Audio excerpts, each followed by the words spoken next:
It's open season on Toronto's LGBT community. You can kill whoever you want and the police won't do a thing. I think that frustration isn't going to fade.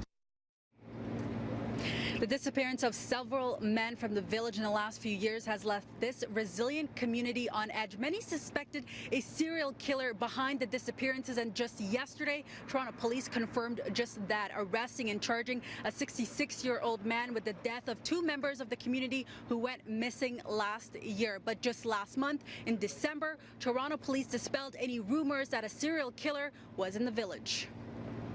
It did get pretty out of hand.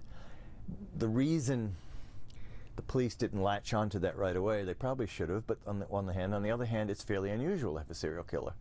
I mean, it's not something we have every day. This is an extremely seismic event right now that they've charged this fellow with being a multiple murderer involving a number of people, a serial killer. You know, we haven't had a serial killer charged in a long time here. If you know anything about homicide procedures, you have to go by the book and you need hard facts. You can't just say it's a serial killer. It obviously is an angle, and of course it wasn't the homicide department. It was an investigative department of the 51 division. It wasn't the homicide. If it was the homicide department, serial killer is always on the table. Given that the community pressure helped put the police where they are in terms of setting up a special unit, and now after 6 months of this intense investigative research, they're able to charge this guy. I say yes, the community pressure helped. And a lot of people in the gay community and the gay and lesbian community have very mixed feelings about the police for lots of reasons.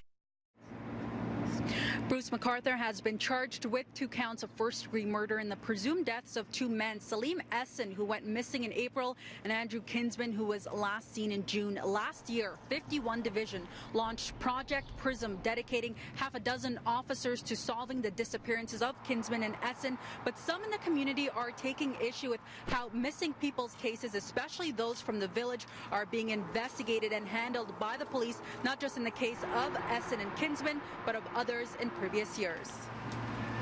The community has done a better job of looking out for itself than the Toronto Police Services. There are trust issues at stake here.